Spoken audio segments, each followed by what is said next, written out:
we are once here again. Nice, nice, nice. Okay. Oh, okay.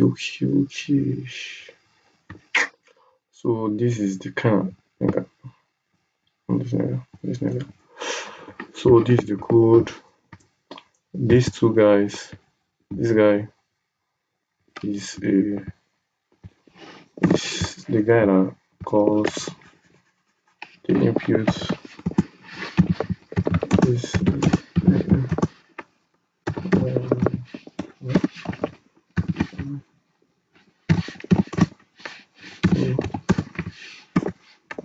class.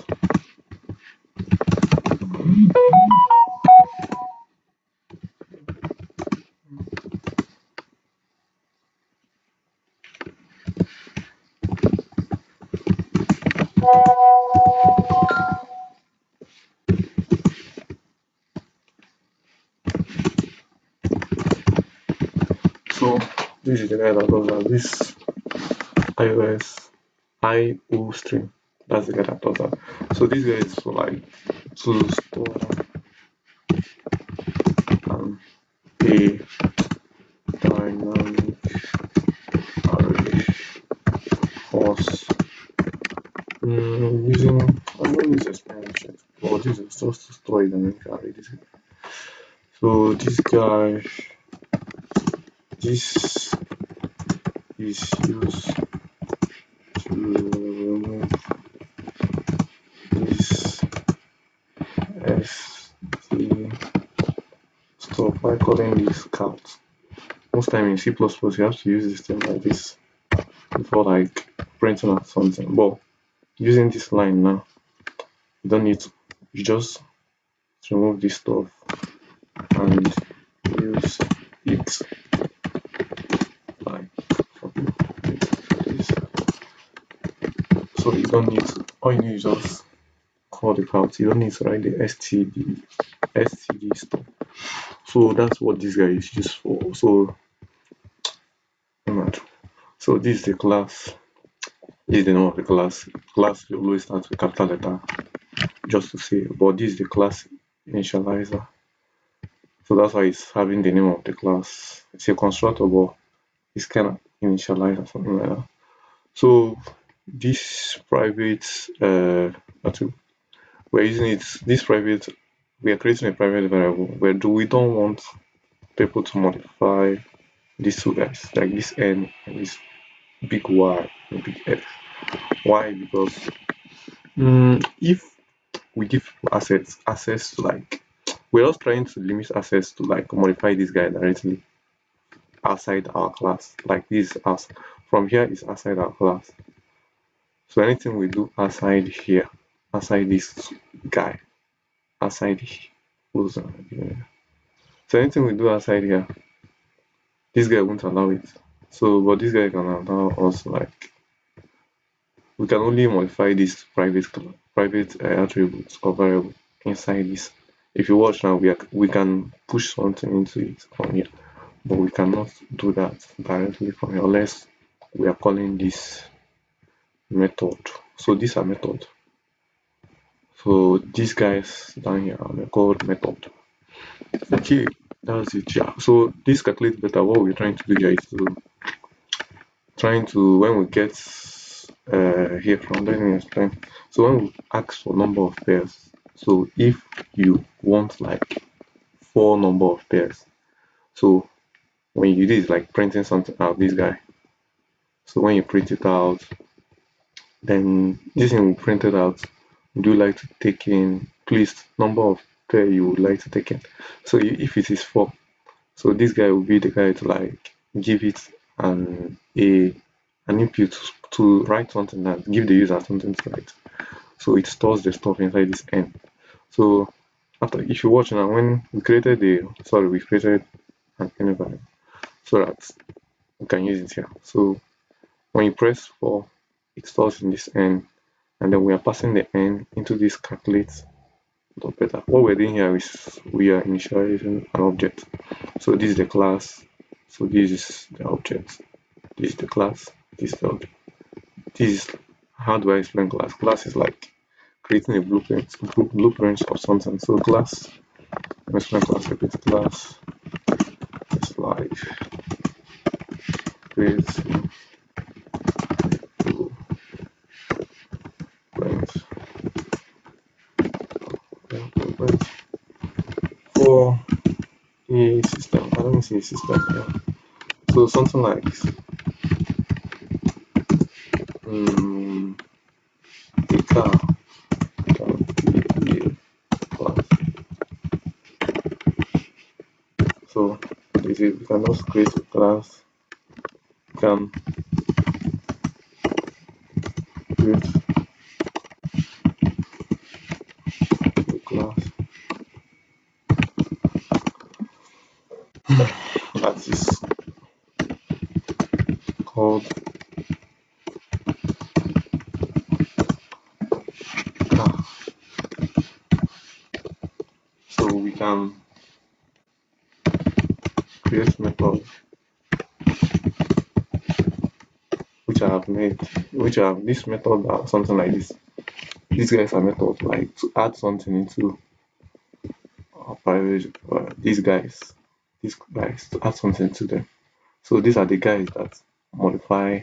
Like okay, let me not write anything. But if this is a car now, it can be like drive. Drive will be a method. Horning will be a method.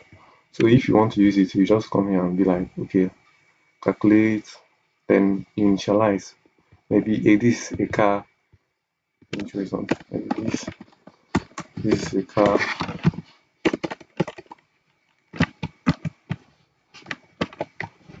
So this can be a car. Then it can be a Toyota.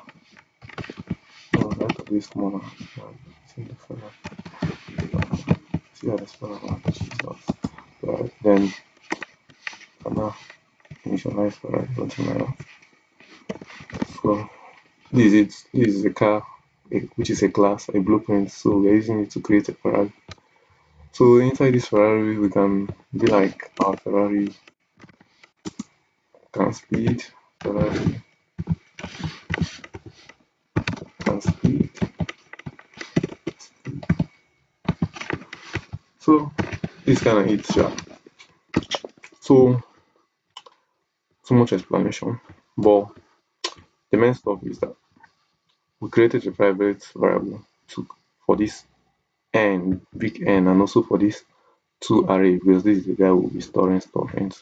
So this initializer, what we are doing in this initializer is, if you watch here, when we ask for number of pair, once we get it, we insert it here. So this n becomes 4. Okay, let's start here. Let's not rush. Let's continue here. So what this add data does is, now is we created this method to like add data. So if you see this add data, you see what is doing. This how it looks like. This how it looks like. So if you add first, if we ask for, if at the first instance we said we want like 4 pairs, when we want to add 4 pairs, so at first we'll add the first one will be 1 and 2. This is how it look like. We'll add another one, 4 and 6. This is how it look like. 10 and 20. This is how it look like. So if you watch here, calculate. If you watch here, calculate better. So this is the add data method. You see, we are inserting this y, x and y here, which we'll be getting from this for loop. So what this for loop is doing is, now the for loop knows that we want four pairs. So what we do at first is, this is an int, this is an I variable. So this I variable will go this way. You see how my cursor is going. When it reaches here, it checks. This guy is 4. This guy is 0 because here is 0. So this guy is 0. This guy is 4. So now it checks. It's 4. Is 0. This is greater than less than. So 0 is less than 8. Greater than less than. Okay. Yeah. It asks, is 4 less than 0, which is false. That okay? Yeah, it keep on being true. this for loop will run when it's true. It false, then it breaks. So we're like using the true. So what it does here is 0 is less than 4, which is true. We know it's true. So we skip it. It doesn't increment now. What it does is 0 is less than 4. Yes, it goes down. If I add like, if I want to print out this I here, you see that I is 0 at this first instance. So when it comes here, we now ask you, this, what it does here is not ask you, it will now add this, it will now be 0 plus 1, which is 1 1. That's why you'll be getting, let me run, sorry, let me show you this. Go down small. So if I put 4 now, enter. See, now enter 4 pairs. So this is where it was showing, this is where this thing was starting from. Enter 4 pairs, this guy. So these two guys, this is where all this thing, yeah, this one you're seeing is from this guy. Enter 4 pairs. So this is where this guy is the for loop.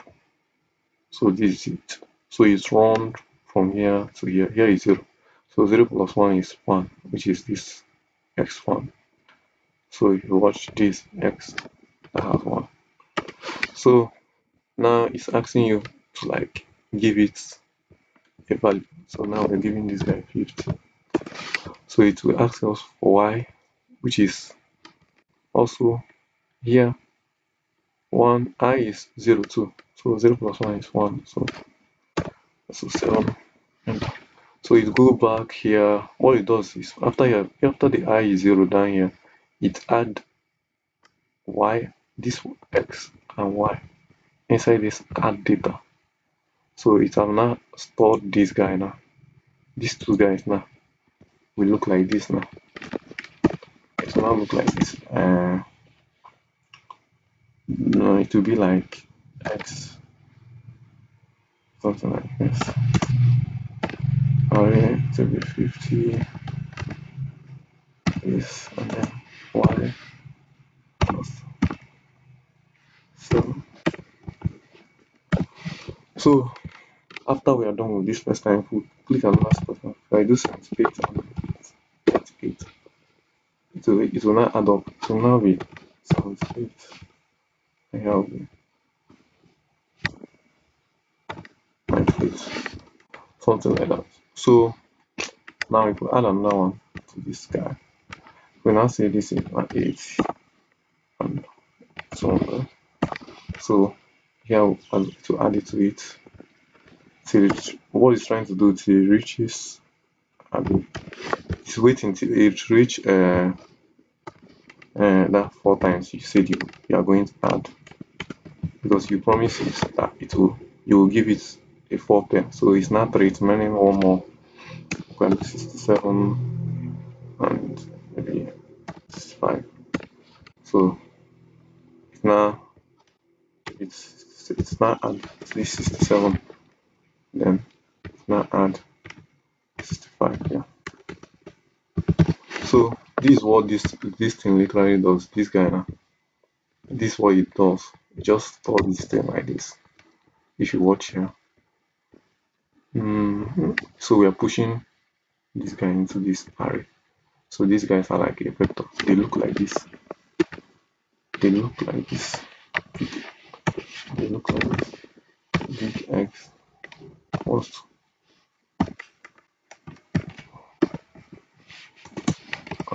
this is how this thing look like. The way you're seeing is like big Y. So this is how they look like. So when you're following these prompts like this now, this is what happens. It stores them like this. So after storing them like this, now we have to calculate it. So we have to calculate this here. So what we do is, you remember the formula is let me keep formula that they gave us to solve.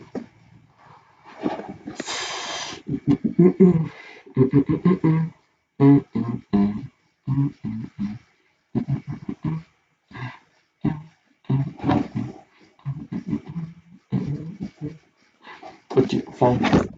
So the formula is like what we did here is we are like putting these guys up together. So sum of x, if you check your formula, you see there is a place they did sum of x and where they did sum of y, which looks like this, if you guys can remember. So this sum of s is something like this. How do I do it? Okay, it's something like summation s I. If you can be watchful, I on the book, they did this in brackets.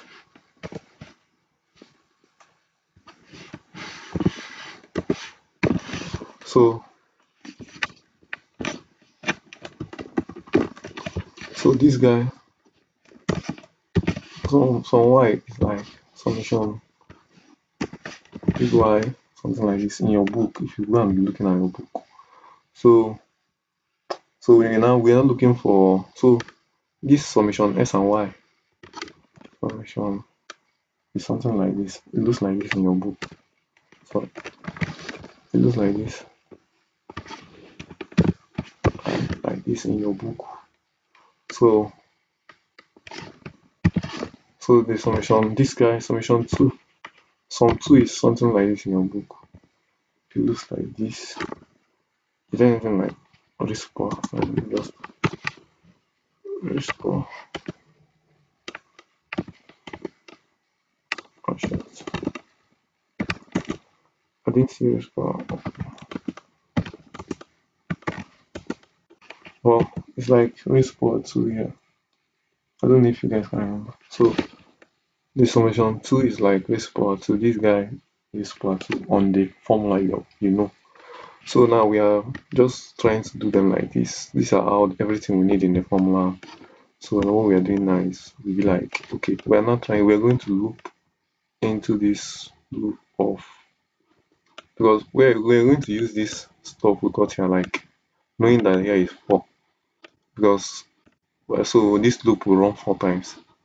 So what it does is this some s is like adding, this is called incrementing. Well, yeah, this is called increment. No, it's not increment. What's this thing called?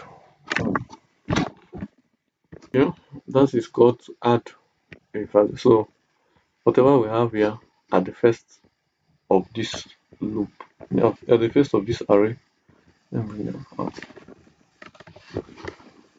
So what this thing does is this guy. So at first it will come and be like sum of x. So it will run, this guy is equals to 4. So it will now count, this is like 4 times, it will be going 4 times. That's why we are putting it in a for loop, so it will like go 4 times. So at first it will now add this guy to this guy. That's all it will be doing. If the loop goes like this and come down, it will add this 50 to this sum of x, and then add this 78 to it. It will keep on, okay, it will add this 50 to the sum of x, and it will come to y and add 7 to the sum of y, and come here and times this guy, the first two guys, this guy and this guy, and add it here, and this guy, it will times this guy 2 times and add it here. That's what we're doing. We're doing like 50 times 50. So the second time it will come to like add this guy to this guy, which is now 50 plus 70, something like that. This is how it iterates. So at the end, we are now like creating a numerator and a denominator. So if you watch your formula, this is how your formula looks like. So we are returning a numerator and a denominator. That will be our answer, which is numerator divided by a denominator. So at the end, we'll just do like calculate. We are now printing out this computeBeta, which is this guy, here. Yeah, this is the guy. So which is this guy. So we are returning these two guys. Whatever is the answer of this guy will come out, which is this two. Sorry. So and if you watch, you will see beta equals to computeBeta, which is 9 equals to 5 like this. So this kind of it. So if you don't understand it, feel like chat me up. Ah shit.